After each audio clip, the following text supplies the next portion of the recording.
Now, The Hunt Palmer Show. Waiting to rise again. You're listening to The Hunt Palmer Show. Brought to you by Quirks, Cajun fried fish and shrimp on 104.5 ESPN Baton Rouge. This is the moment you've all been waiting for. Locking down the middle of the day. Live from the Raising Cane studio. This is Hunt Palmer.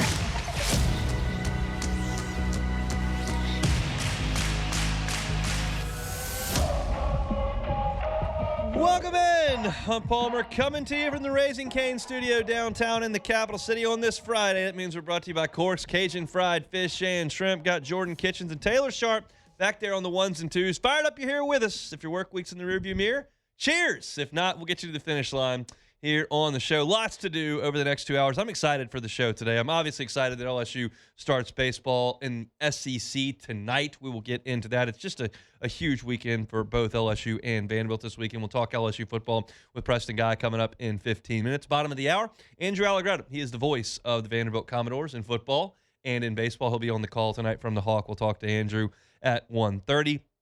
Travis Etienne talked with the media earlier today. Should I say Travis Etienne talked to the media earlier today? We got a name change. Says, well, I'm back in South Louisiana. You all should be able to figure this out. So I guess we'll try to make that adjustment as we move forward. We'll hear from him a little bit later on. Todd Horn is the editor over at Tiger Rag, and he is going to join us at 2 o'clock.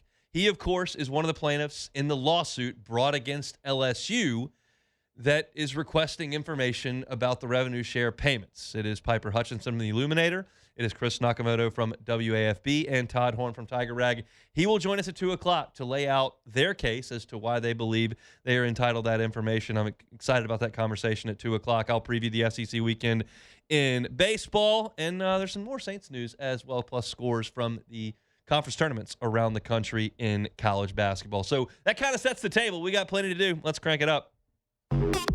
Welcome to the big league. It's time for Hunt's Opening Drive. Presented by Fabry Chevrolet GMC in St. Francisville. A pair of proud programs get things under the way in Nashville tonight. It's a 6 o'clock first pitch from Nashville between LSU and Vanderbilt. Of course, Tim Corbin has won a couple of national championships at Vanderbilt. He has played for 2 more. Jay Johnson has won 2 national championships at LSU, played for another at Vanderbilt. So I'm excited about the heavyweight nature of this battle, but it's not about the programs. It's about these two teams, and these two teams have not played well enough thus far. Vanderbilt is 11-7. They've got the worst overall mark in the Southeastern Conference. LSU has lost more pre-conference games this season than they have in any season since 2007. I outlined yesterday just how difficult LSU's schedule is in SEC play, really beginning with week 4. Weeks 4, 5, 6, 7 are just brutal.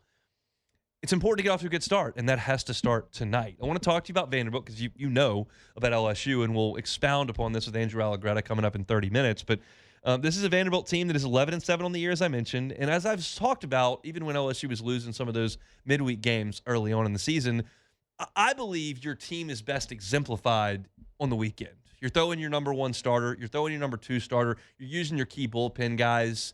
You're extending guys maybe past where you might on a Tuesday because you're trying to win games. I think the weekend is the most emblematic description of your team. And Vanderbilt's 6-6 on the weekend. They lost 2 out of 3 in Arlington. They lost to TCU and lost to Oklahoma State. And they beat Texas Tech. And they went out to Vegas, and they got swept by Irvine, Arizona, and Oregon. They lost last Sunday to North Dakota State. So 6-6 on the weekend to this point. Offensively, this team has taken on a completely different personality than the last 2 or 3 under Tim Corbin. They are not hitting for a super high batting average. They're 7th in the SEC.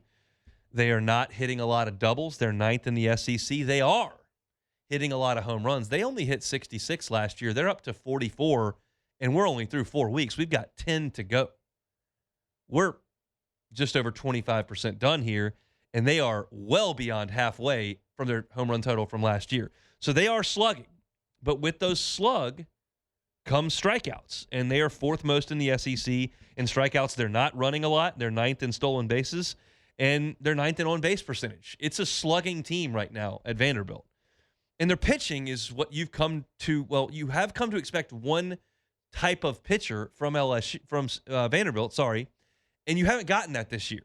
They're 14th in the SEC in ERA. They have the second most walks in the Southeastern Conference, and they're 7th in strikeouts. Plus, they're not fielding it great. They're 6th in the SEC. That's okay, but you expect a Tim Corbin team to have power arms, dominant arms, great fielding, and hit the ball for average, and that's just not what this Vanderbilt team is. So let's talk about the matchup with LSU when you look at that as a whole. The ace you're going to see from Vanderbilt tonight is very good. Connor Fennell is very good. But Connor Fennell is not David Price. He is not Kumar Rocker or Jack Leiter. He's not Walker Buehler. He's not Carson Fulmer. He's not Carter Holton. He's not one of these first-round pick, slam dunk, all-American dudes that all the MLB teams are salivating over. He's a completely different pitcher. Very effective as a college pitcher, but completely different. Now, when you see him take the mound, if you've never seen Connor Fennell before, you'll look at him and go, oh, yeah, that's exactly what a Vanderbilt ace looks like. Because he looks really long and lanky. And you would imagine the guy that looks like that at Vanderbilt is going to be one of these guys that rips at 98 and will grow into his frame and become a monster. And Fennell's just skinny. Like, he looks long and lanky on TV, but he's only 6'1". He's just 180 pounds. And so what he does is he's got elbows and kneecaps flying everywhere when he delivers. It is goofy, it is quirky, it is long, and then it's deceptive.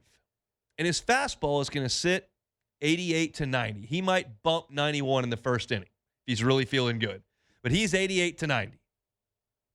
But he throws a changeup a ton, and it never goes above the knees, and he gets a lot of strikeouts with it. And then with that 88 to 90 mile an hour fastball, he will throw a 69 mile an hour spinning thing. Probably a curveball. It's hard for me to suggest it's a slider at 69, but it's slow. So the deception, I mean, that's 20 miles an hour that you're taking off the fastball for this breaking ball, and the changeup kind of looks like it. They both sink. They're heavy, and he gets a lot of strikeouts. This is not his first rodeo in the SEC. This is not a guy that showed up. He's taken it out on bad teams, and then he's going to get to the SEC and get ambush. He was in the SEC last year. He went 4-0 with a 3.21 ERA. He pitched 42 league innings, gave up 15 earned runs. He struck out 67 and walked 9. SEC hitters last year hit 178 against him. He gave up 9 homers, which was susceptible to the homer if you consider over 10 weeks of SEC play. But the SEC numbers were very good last year, and the numbers, once again, are very good this year. So it's a pitcher that LSU hasn't really seen to this point. It's a goofy delivery. It's a ton of straight changeups. It's a slow breaking ball, and it's effective. And I'm curious how Jay Johnson will stack this lineup, because you would suggest, okay, right-handed pitcher, load it with your lefties. Up top, it's got to be Curiel, Brown, Milam, York, Braun, like all your left-handed dudes that you're trusting. But if he throws that changeup a ton, that fades away from the left-handed barrel. Fades. Do you want to throw a bunch of lefties? I don't know what the splits are. I don't have access to that. So I want to see what Jay Johnson sees in the splits, sees on the tape, and see how he handles things. He might put an extra right-hander in there if you really want to try to take the changeup away from Connor Fennell. But he's a very difficult matchup for everybody. As far as LSU's matchup goes, and it's especially true with the 3 starting pitchers LSU will go to and Sheeran, which are probably your most important pitchers. I would also throw Gavin Guidry in there and whatever. But, like, Vanderbilt is, as I mentioned, susceptible to the strikeout. They have struck out the 4th most times among SEC teams. And LSU has led the nation in strikeouts 2 years in a row and leads the conference in strikeouts to this point.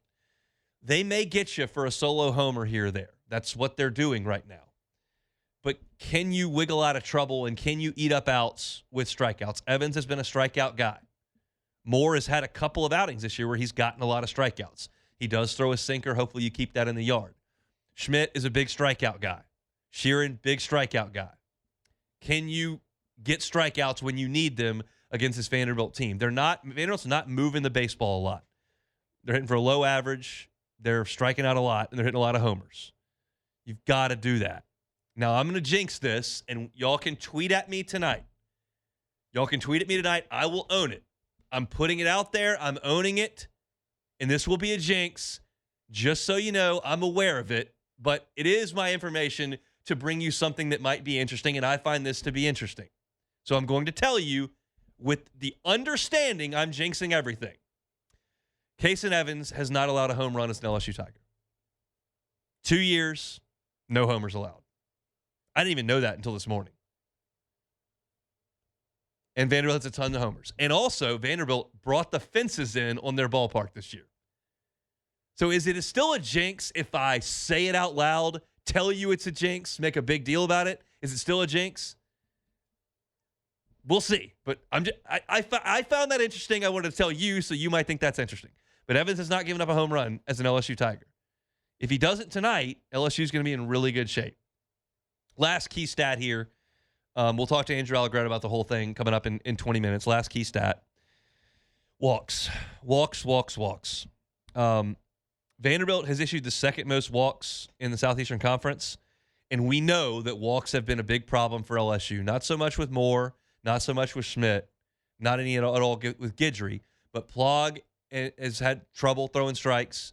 Sheeran had one outing where he struggled to throw strikes. Evans has had 2 outings where he fell behind or walked too many guys. Maverick Rizzi has had trouble throwing strikes at times. Free bases are a nightmare with a team that hits a bunch of homers. Now, when if you give the free bases, hopefully you can get the strikeouts to get out of it. But the worst thing you can do is put 2 guys on, and then third guy hits one out. That is what Vanderbilt is doing right now. I don't know if that will last all season. It hasn't been their MO for a few years under this system. But you can't walk people. And I've got this statistic with LSU because Vanderbilt's had trouble as a pitching staff with walks as well. And this doesn't sound like a big deal, and maybe it's not, but I'll give you the stats. Through 9 games, LSU was averaging 7 walks per game. And they were scoring about 12 runs a game with those 7 walks. The last 9 games, they've averaged under 5 walks per game. It's like 4.7, which is only 2.5 walks. Doesn't seem like that big a deal, but it is 2 extra base runners. And LSU's not hitting the ball as well, so they're averaging half of what they were. They're closer to 5 runs per game over those 9. Walks are a big deal. Vandy's relied on them. LSU has been better when they're walking a lot. You heard the 2 coaches in Jacksonville, Notre Dame's coach and Indiana's coach, talk about how LSU was so disciplined with their approach and they were taking so many walks, and that was why it was so tough to pitch to them. That's when LSU's been at their best. Now, Vanderbilt, from a pitching perspective, has issued the second most walks in the conference. Walks could be a big deal this weekend in Nashville. Tonight, 6 o'clock. Tomorrow, on Saturday, a 7 o'clock start in Nashville. And then on Sunday, a late 3 o'clock start. Incidentally, that cold front that blew through here last night, I guess is kind of rolling through Nashville this weekend at some point. The high on Monday in Nashville is 40. But the high on Sunday is like 77. So LSU is going to play these 3 games, get the heck out of town, and let them deal with some cold weather early next week. Shouldn't be an issue weather-wise this weekend in Nashville. I always consider that when LSU goes north in the first 2 or 3 weeks of the SEC schedule. If you go to Fayetteville, if you go to Columbia, Missouri, if you go to Norman, of course, LSU got caught in frigid conditions in Norman's last year. If you go up to Lexington or Knoxville, like early March can be chilly. Not this weekend in Nashville. So that's a look at Vanderbilt. Some keys for me over the weekend for LSU and the Doors. We'll talk to Andrew Alagretta about it in 15 minutes. Our Friday show is brought to you by Cork's Cajun Fried Fish and Trip. What did I just say fish and chips? No, you said shrimp. Fish and chips there. They do have fish and chips, but they just wouldn't broadcast it like that because it's, South Louisa restaurant. It'd just be fish and French fries. They have that all. They have the catfish. They have the jumbo Gulf shrimp. They've got your coleslaw, honey butter rolls. Great Lenten stop for you on this Friday. So if you're abstaining from meat on this Lenten Friday, get on by Corks and grab a fried shrimp platter, fried catfish platter. Big old po' boy. They got those as well. Take a time out. Preston Guy next. The Hunt Palmer Show. Marucci. Go take a campus tour at Marucci. Awesome spot for you. Right here in the capital city of Baton Rouge. In 2004, a couple of former big leaguers and their trainers said, let's make some bats. So they made some bats, and the bats were good. So they gave the bats to people that know how to use the bats, and the people that know how to use the bats said, these are good. And they kept making the bats, and all of a sudden, 22 years later, they're the official bat of Major League Baseball. The best players in the world use Marucci bats, and they make them right here in Baton Rouge. They make $1,200 a day. Why not go check that out? Why not go see how they make these bats, how they've crafted the best in the world, and why not go learn about one of the coolest stories in our city? Marucci. Go take a tour, maruccisports.com/campus-tour. Every single ticket that you buy comes with a 20% discount in the Campus Tour store, as well as the Hitter's House. Take a youth baseball team, take a youth softball team, take your kids, go yourself. Check out Marucci. You can get a ticket at maruccisports.com. You're listening to The Hunt Palmer Show, brought to you by Corks, Cajun fried fish and shrimp.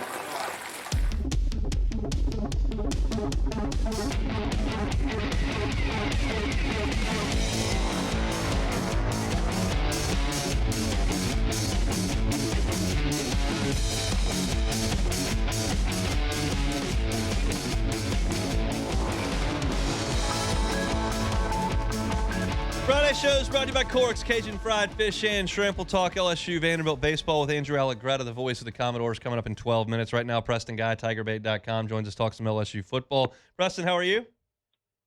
Fine, how's it going? No elephants in the room to talk about today, huh? Well, we'll bring something up. How about lawsuits? You want to talk legal? No, I don't. I'll just say I am no lawyer, I'm no legal expert. This does seem to have some very serious implications, including, where money is going to be coming from for, LSU athletics and exactly what players are getting how much money. We'll have to see how much of that unfolds. But, I tend to let this kind of stuff go to the legal experts and legal reporters. I cover a football team. If you want to know how the quarterback looks in practice, that seems to be what I look at. But we did put up a column today from a lawyer, Kenneth P. Haynes. He's has a nice blog, and he seems to believe it's more of a open and shut case. Like LSU is going to have to give out the information, and it's going to have some pretty serious implications. That seems to be his thought. Well, I won't ask you legal questions then. I'll just ask you if Kenneth Haynes is correct and LSU needs to open the books and let everyone know who's getting what from that $20.5 million in revenue sharing. Like, what does that mean? Well, I don't know if he's correct or not. He certainly has a lot more legal expertise than I do. I mean, I did a little bit of Louisiana Sunshine and Freedom of Information Act in journalism school. I don't audit, Senate records and stuff like that. So, my guess is that with all his legal training and all the cases he cited, it is probably accurate. And I would say the ramifications are that it may put LSU at a competitive disadvantage, being that this information will be public for LSU, but no one else, or at least for the foreseeable future. I would argue the action is, if this does come to light, well, you got to do this for everybody else as well. You got to start making sure, okay, well, all the other teams, Ole Miss, Ohio State, all these teams around the country are also having to put this information out there, because this kind of information is very public in the NFL, but it's not a big deal because, well, all 32 teams are subject to the same transparency. But it would be competitively disadvantageous for LSU if it had to hold itself to a full standard of transparency while no one else did. And I think that's where a lot of angst from LSU fans comes, because LSU is the only school getting sued right now. And frankly, every other school in the state has cited similar laws and tried to discredit this as well. But none of them got sued because, well, it's kind of like picking on, the big guy at the table. It's like, well, LSU's the one who's going to attract the most attention, so we're going to go after LSU first. And that just doesn't sit as fair to LSU fans. But that's pretty much the extent of my understanding. I don't know exactly where this is going to go. Well, let's keep working off that hypothetical then. Like, if LSU has to reveal who they're paying what, would you, as someone who covers the team, enjoy analyzing where they've allocated what resources? I mean, it might be enjoyable, but I don't know that the enjoyable part would necessarily, justify the ramifications of that. There's just a lot of other teams can use that against LSU, and say, hey, look, man, you're only making X, Y, and Z. I'm also curious as to, how full of the picture is this? Is this going to be just revenue sharing dollars, or is it going to be NIL money too? right? Like, is the Bayou Traditions Collective, is that considered part of this? I guess it's not, but that at least gives you some, out there, like, okay, well, that's just the revenue sharing. If you look at the NIL stuff, it paints a completely different picture. So certainly I would be curious. It would be nice to know, like, oh, man, I guess the going rate for a quarterback is, XYZ million or XYZ 100,000 or whatever else. But even so, you're still not probably getting the full picture. So I don't know that I even get to scratch that itch of my curiosity. That's my point. It's like, this is all well and good if you think that needs to be transparent, that they need to divulge tax dollars. But this is half the picture because you're talking about sponsorship dollars. I mean, LSU's got a big partnership with Nike. Yeah. That Derek Curiel and, Tradez Green and Deadon Thomas and, like, they're all getting money from Nike that's not going to be auditable. So, like, what good is a picture if it's half the picture is kind of my it's not going to give us the information that you're kind of looking for unless you and secondly, like, if you're talking about a misappropriation of funds potentially, which I would imagine is one of the reasons you might look into this to see if there's some sort of impropriety. Well, you already know that it's $20.5 million, and then it's going. So who cares what part goes to the defensive end and what part goes to the women's basketball shooting guard? That's just the money's going to student athletes. Yeah, and certainly for an institution like LSU, you would hope that the accounting is certainly clean enough. I mean, they make $20.5 million a year. They make 10 times that, right? So, ideally, the accounting is clean enough across the board, and LSU, is doing good. But I just don't even know where to begin in speculating where funds are coming from. Man, this is many degrees above my pay level. It's March. That's kind of where college football is. It's not. There's no. Some people aren't practicing yet, a la LSU, and we're a long way away from games. So talking season kind of takes to another turn. But spring practice is coming up fairly shortly. I'm curious your interest in LSU's two quarterbacks that will be able to participate fully in spring practice and how important this is for them.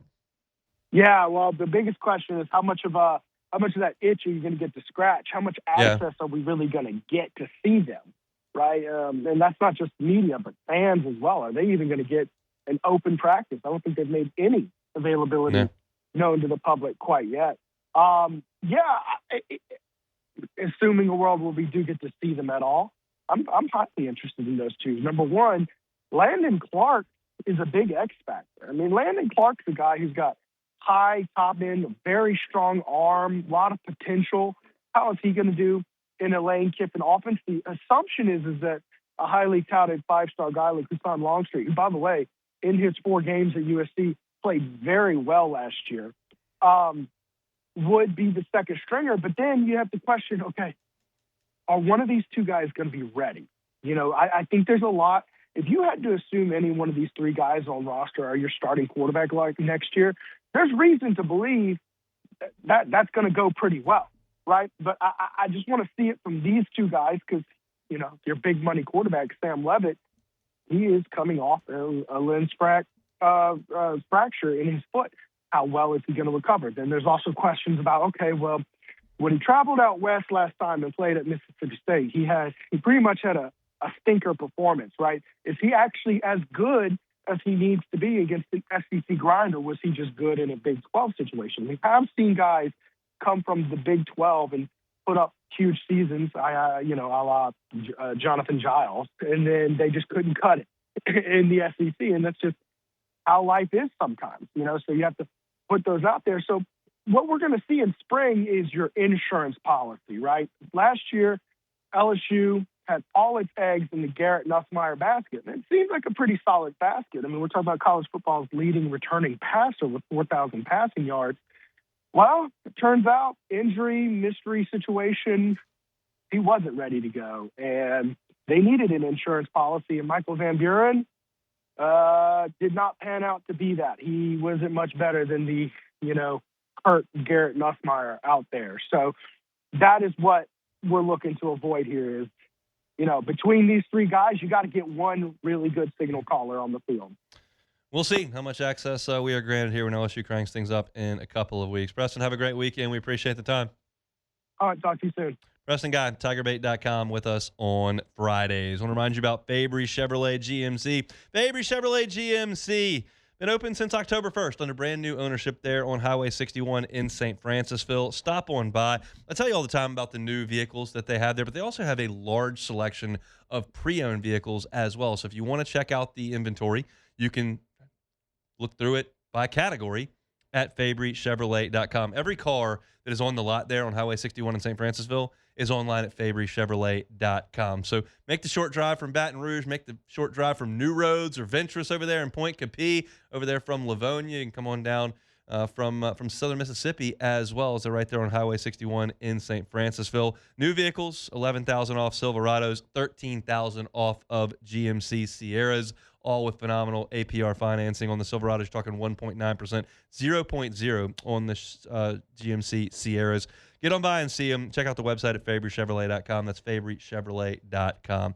All right, that's an interesting kind of first look into the LSU lawsuit. I gave my very, very preliminary thoughts on it yesterday as it was just breaking while I was literally on the air, which was difficult. I've now been able to read Todd Horn on Tiger Rag, listen to Piper Hutchinson when she had a discussion. We'll hear from Todd Horn coming up at 2 o'clock, who is one of the plaintiffs. He works for Tiger Rag and is part of that. I've seen Chris Takamoto's story on it from WAFB. So I've got a better handle on it now than I did when it broke on the show yesterday.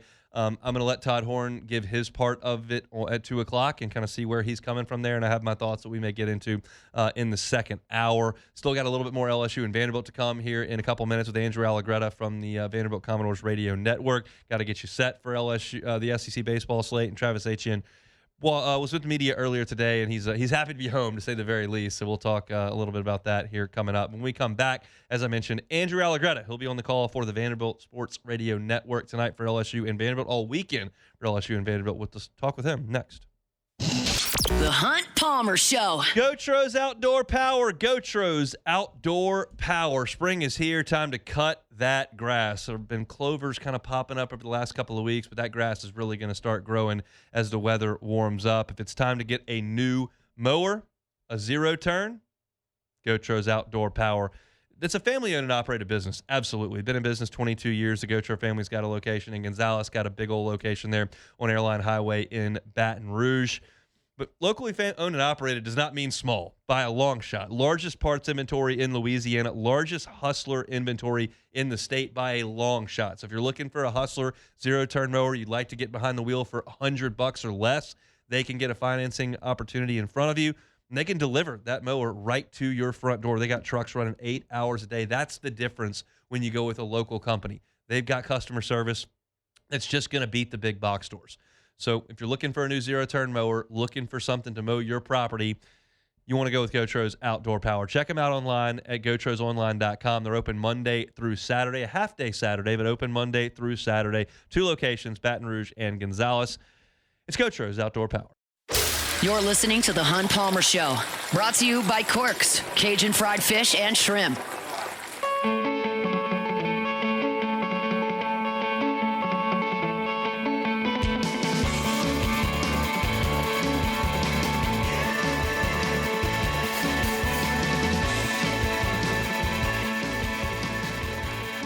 Friday shows are brought to you by Corks, Cajun fried fish and shrimp. Check out the menu, corksfishandshrimp.com, corksfishandshrimp.com. Been a long basketball season here in Baton Rouge. Now SEC baseball finally upon us. LSU will head up to Nashville, take on the Vanderbilt Commodores. Andrew Alagretta is the voice of Vanderbilt football and baseball. Good enough to give us a little bit of time before he hits the airwaves this evening. Andrew, thanks for that time. How are you?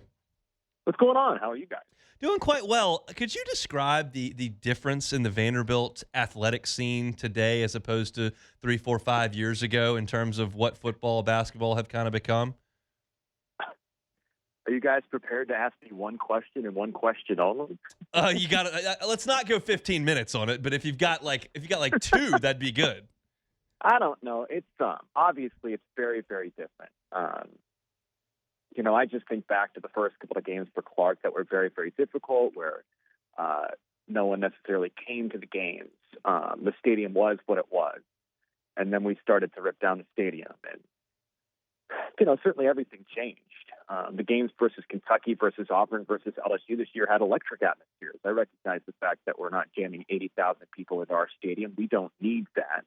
But we get 30 to 35 very engaged fans. And yes, some of them are still Auburn fans, whatever. That's very Nashville. Go talk to the Titans, go talk to the Preds. I think for all of us that work at Vanderbilt, I think the thing that probably changes the most is just what you engage with in the community. Like if you take your kids to school, you'll see kids wearing Vanderbilt stuff when you didn't see that 3, 4, 5 years ago. Or people are going to talk to you about Vanderbilt in the grocery store, whatever it is. All of that sort of stuff, that community engagement stuff, which, quite frankly, I'll tell you this. We had the bowl game in Tampa this past year. They did an alumni event at a brewery the night before, and it was packed. Like the capacity was supposed to be 500 people. We probably had 700 or 800 people. The Chancellor forever talked about wanting to make Vanderbilt athletics kind of a catalyst for the Vanderbilt community. And I think that part has genuinely happened in this city. It's very, very cool to kind of see the way things have shifted. Let's talk about this baseball team specifically. Major hat tip from me, college baseball fan, to Tim Corbin for going to Arlington and going to Vegas. I know it didn't go great, but I appreciate early season baseball that has a little bit of consequence. But because of that, 11-7 is the record to this point. What have you seen from this team that has led to an 11-7 record? Maybe on the negative side, I've got the positives here coming, but obviously 7 losses to this point is not something Vanderbilt's generally going to look at. Yeah, no. I mean, I think if you talk to the coaches, they're going to be focused on the things that are going wrong, the things that are going right. Like, you'll try to continue doing that. But I think number one, and it's going to sound like an excuse, but injuries are a factor. Our Saturday guy got pulled from his, I guess, third start of the season versus Oregon after 1 inning. Like, he had the potential, not this year, but next year, to be a first-round, second-round draft pick. He might still be, but all of a sudden he's been out.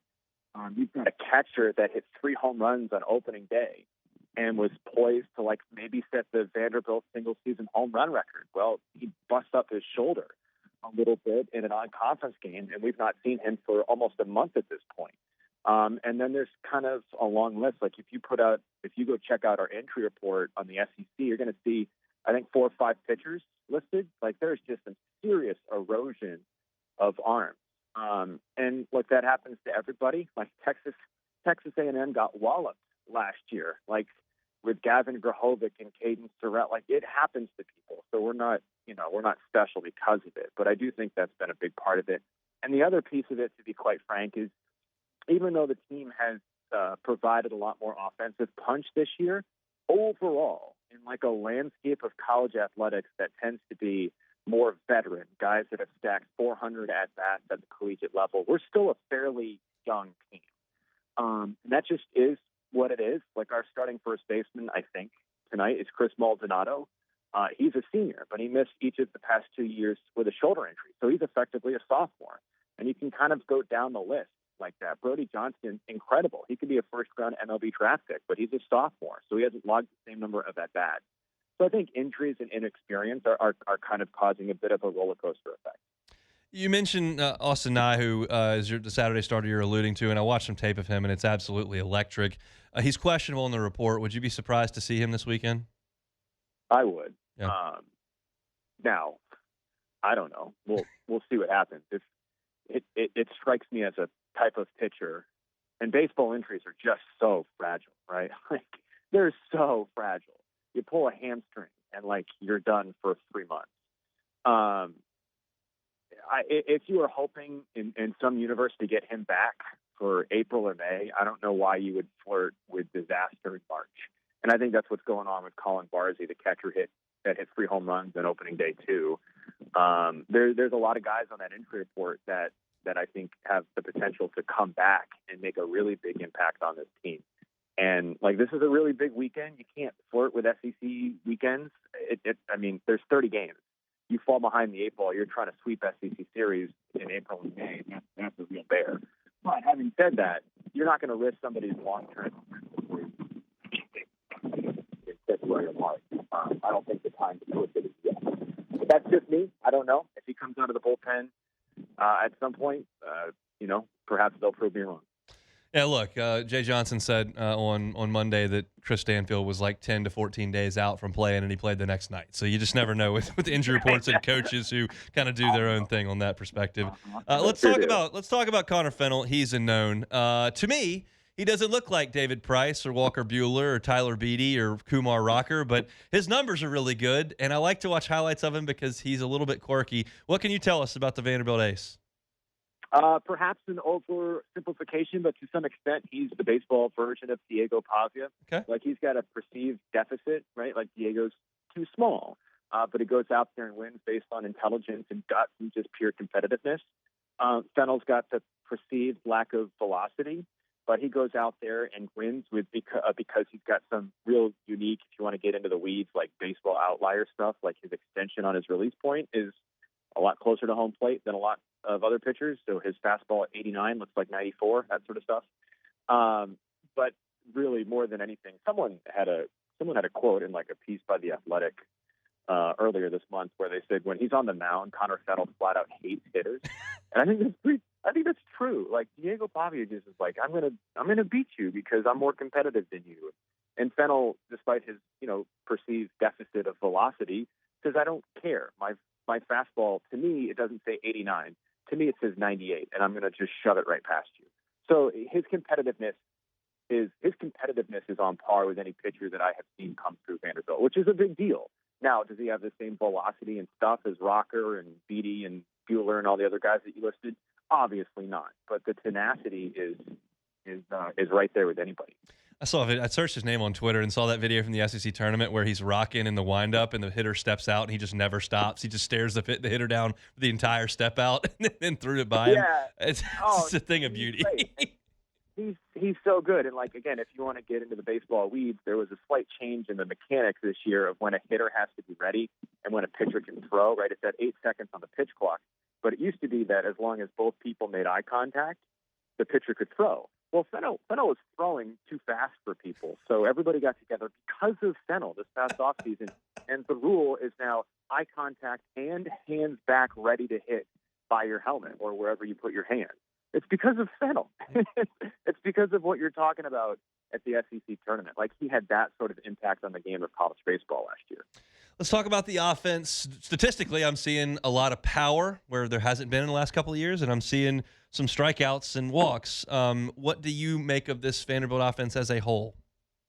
I would tell you that it's going to be interesting to see what we see this weekend because they have been very dependent on the home run. They're second in the country. That's a big deal for them. They've got guys that can leave the yard at any particular moment with Holcomb and Johnston, even with Barzy out, with Mike Mancini, a guy that hit a couple of home runs this past weekend. And, they got a ton of guys that can do that. But Coach Corbin, I think, got a little bit frustrated with the boom or bust nature of the offense in the first couple of weeks. Like, in that trip to Vegas you were alluding to, I think they were 1 for 35 with runners in scoring position, which is not going to win SEC games. So this past week, when we played Indiana State, it was a mix of both. Like, there was an aggressiveness to our stolen base tactics. Mike Mancini, who bats, third, fourth, fifth, laid down a bunt for us. Like, we scored a run on the sacrifice fly. He got a little bit more back into his bag. So I think he's trying to figure out with this offense how to let them be powerful while at the same time not missing opportunities. So I think we're going to see an offense that isn't exactly like it was the first month of the season. Not to say they're not going to hit home runs. They will hit some this weekend, and it will still be a major factor. But just because there's runners at first and second with nobody out, we're not going to sit back and wait for a 3-run home run. Two very, very proud programs, two legendary head coaches, Jay Johnson with 2 national championships and an appearance in the final. Tim Corbin, 2 national championships, 2 other appearances in the final. It should be an awesome weekend up there in Nashville. Have some great calls. Enjoy the baseball, Andrew, and we appreciate some time. Hey, thank you guys as always. I appreciate it. Andrew Alagretta, the voice of the Vanderbilt Commodores on the football and baseball side. He'll be on the call from the Hawk these 3 days over the weekend in Nashville. We'll come back, close out the hour next. The Hunt Palmer Show. Boudreaux's Electrical Services. Boudreaux's Electrical Services. Look, if your power goes out, it's a drag. Because a lot of times when the power goes out in this part of the world, it's in the summer when those storms blow through in the afternoons, or worse, there's a hurricane, and it's like 98 outside, and all of a sudden your house is 98. That's not a great place to be. You don't have to be there. you can get a Generac home standby generator from the folks at Boudreaux's Electrical. You can get one from a lot of different places, a lot of big box stores. But if you want the local company with the great customer service that's going to install your generator properly, be there to monitor your generator, be there to do maintenance on your generator, to take care of you as a prized customer, that's where you go to Boudreaux's Electrical, because Neil and Melissa have been running it that way for 40 years. Not the big box stores, not the private equity that's bought in, the local company here at Boudreaux's Electrical. Get that Generac home standby generator installed before the summer months come here. It's 985-397-1562, 985-397-1562, or the Gonzales location, 225-300-9389. You can do it the easy way if you want to do that, boudreauxelectrical.com, boudreauxelectrical.com. You're listening to The Hunt Palmer Show, brought to you by Corks, Cajun fried fish and shrimp.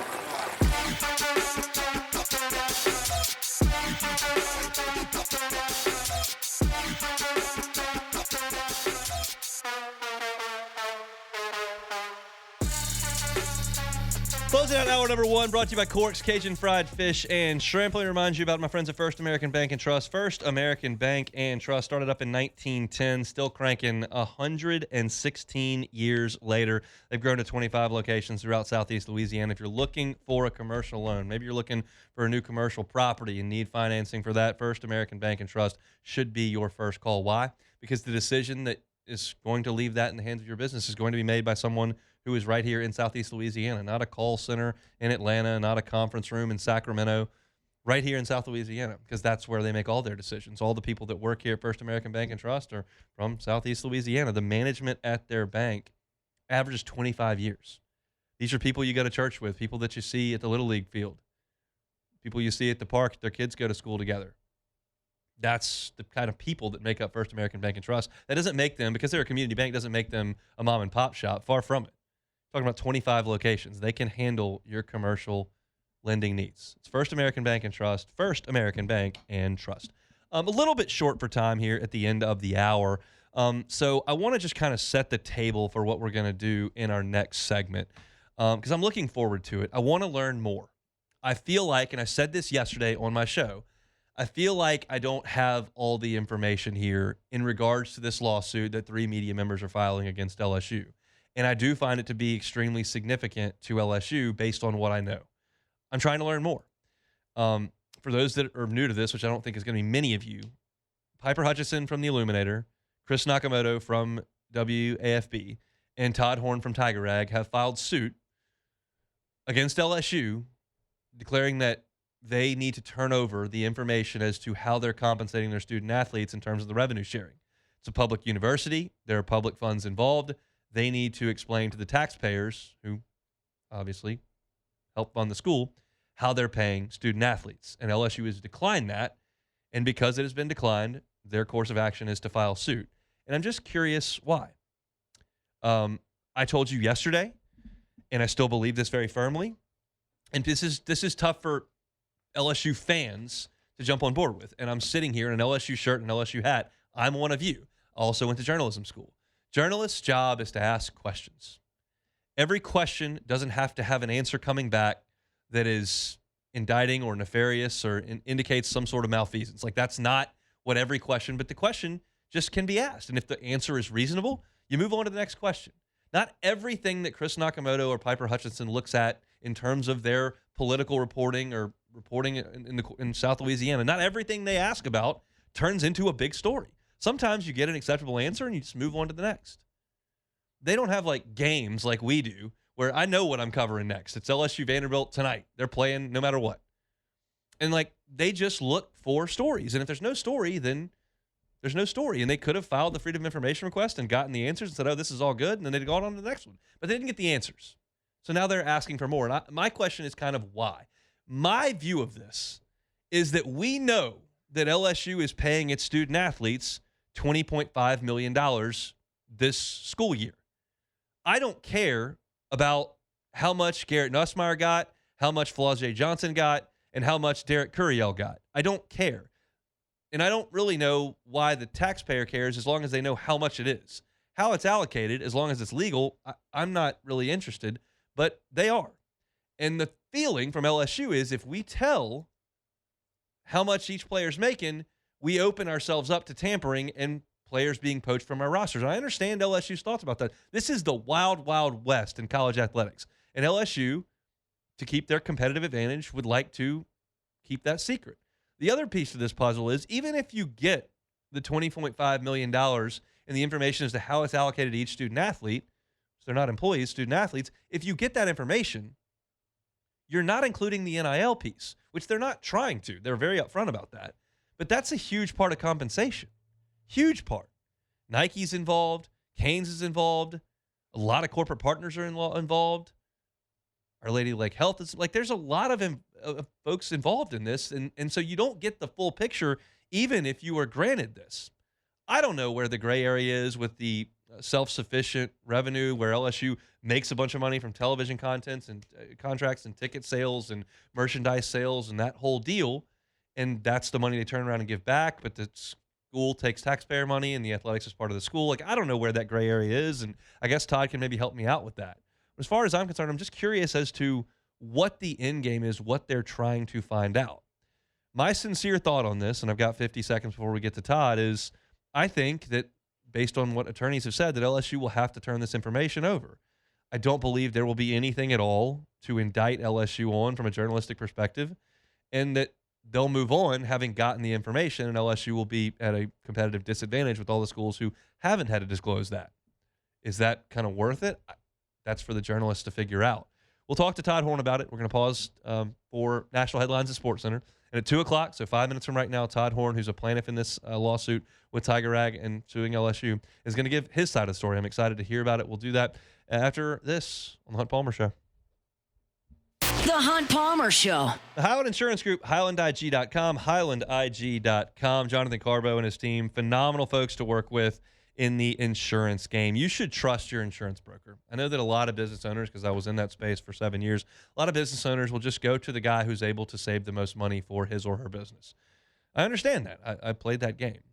My view on this, and certainly it is of the Highland Insurance Group as well, is that you should trust your insurance broker like you trust your accountant, like your CPA. You should trust them like you trust your attorney, because they're part of the operation. The Highland Insurance Group aims to make sure that your business is taken care of from a coverage perspective. Certainly, they will consider premium. They're an independent broker. They can shop and get multiple quotes for your lines of coverage, no matter what line of work you're in. And they're going to take care of that, and they're going to make sure that you are taken care of from a coverage perspective. You don't know when the car accident's coming. We got a phishing email company-wide today. Take care of yourself from an insurance perspective with the Highland Insurance Group.